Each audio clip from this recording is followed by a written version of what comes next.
Today, the Culture 429 team have come to the Beacon on Westgate Road to speak to Newcastle councillor Dipu Ahad about his experience of Islamophobia. When we were growing up in Newcastle, when I was a child, going to school, I faced racism all my life. When I grew up, it was all about you're not our colour, so you're not going to be accepted, either if it's in school or going to youth clubs. I always say this when I speak to the media, if you shave my head today, you'll see scars on the back of my head because of brick marks being bricked while I was walking to youth clubs. So even going to school, we weren't accepted. When even going to youth clubs, we weren't accepted. And the youth clubs for us was an escape from what was going on in our lives. But even then, to get to the youth centre, to feel safe in that environment, the journey was a very dangerous journey. So we felt and faced a lot of racism growing up in the 90s, unfortunately. 20 years on, after the death of Stephen Lawrence, have we really moved on, or have we addressed the issue of institutional racism?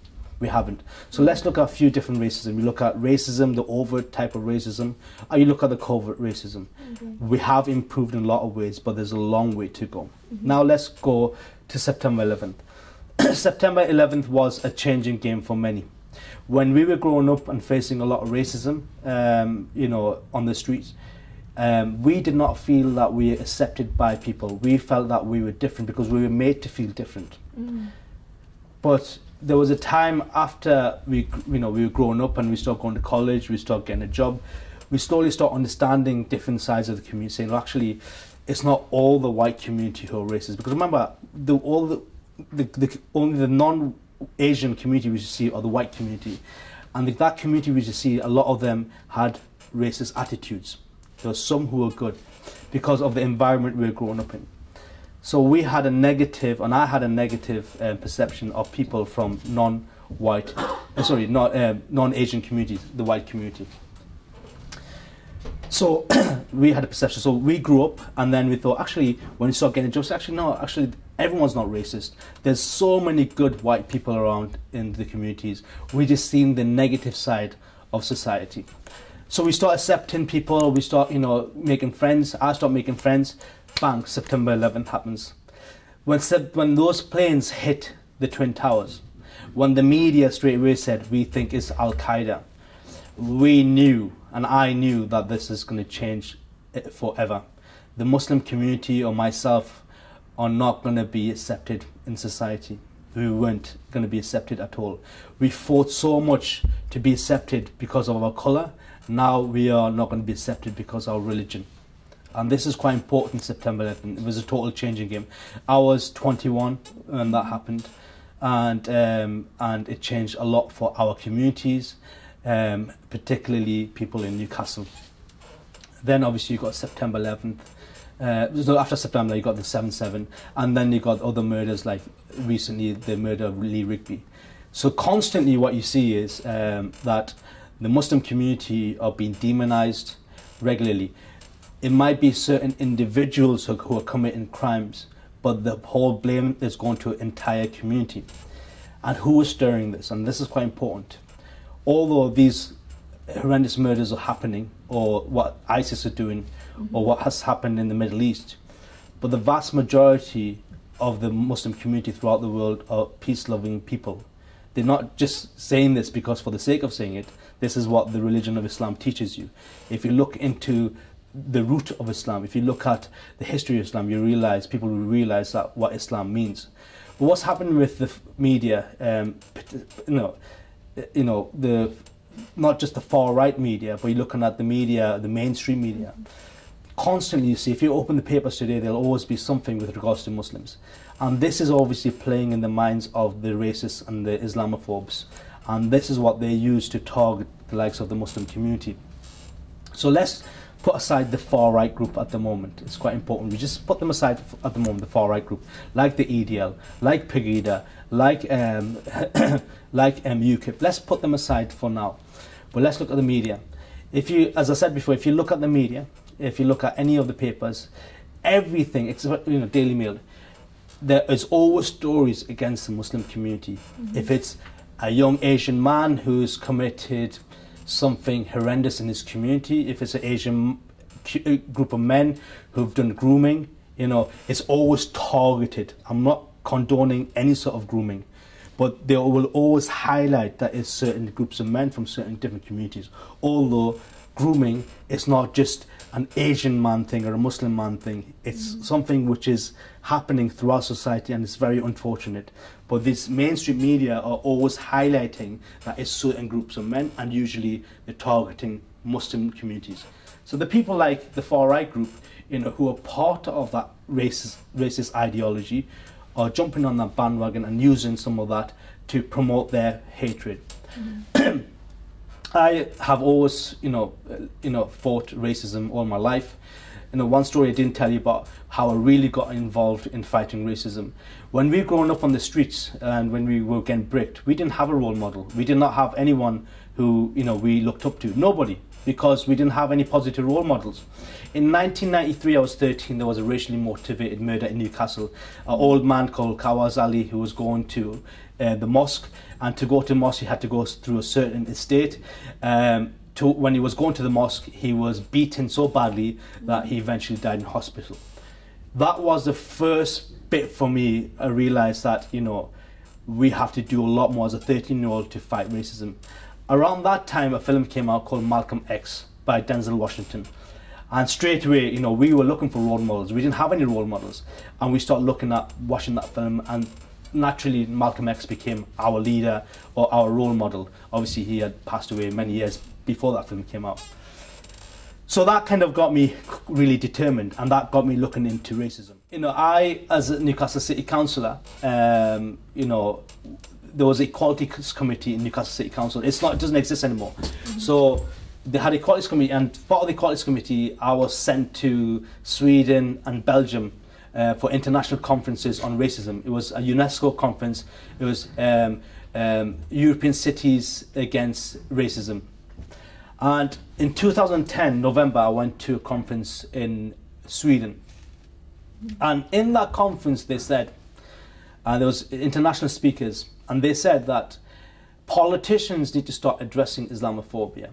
It's very important, because the mobilization of the far-right groups is so strong and is so organized that we haven't seen anything like this before. The reason why it's different to the fascism we've seen by the National Front in the 80s and other fascist groups throughout Europe in the 80s is because of social media, it's because of the internet, and European fascist groups are easily mobilizing and easily getting organized and learning from each other very quick because of the power of the internet.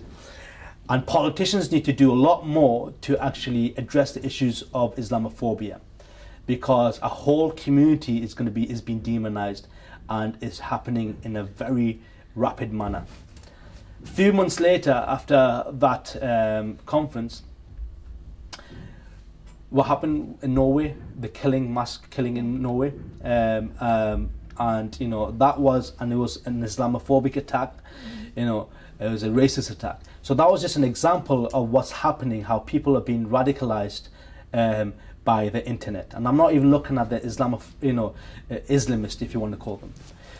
So this is the issue we need to deal with, is the far right as well as the media. We have to look at institutional racism. So we have to look at racism and the core roots of racism to really understand it and to really fight it. I think we have to look at the core roots of the problem. The people like, UKIP, the BNP, the National Front, Pegida, are just part of that system. It's easy to target the likes of Pegida, or campaign against them, or march against them. That is just 1% of the problem we see against, this is just a percentage, 1%. The problem with racism and Islamophobia is a lot more deep-rooted than just that 1% of these fascist groups. Sorry, it's a long-winded answer.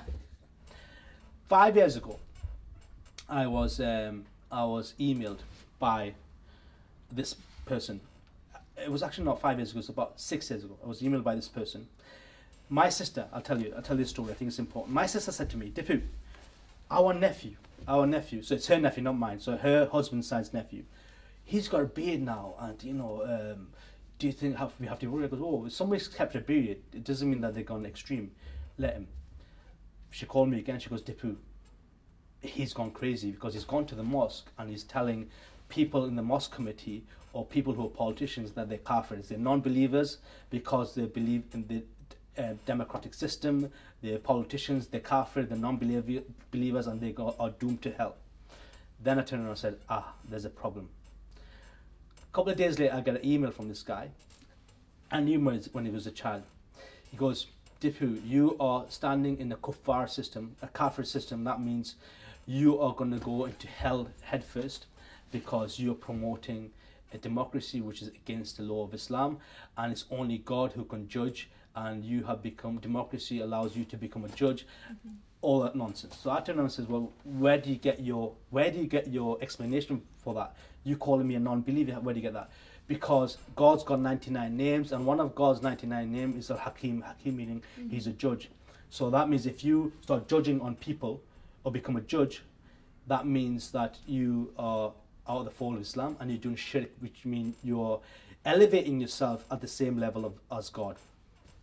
Now listen to what he said. So what he's saying is, forget the Quran, forget the sayings of our Prophet. He's gone just to 99 names of God, picked one out, and he's made a judgment from that.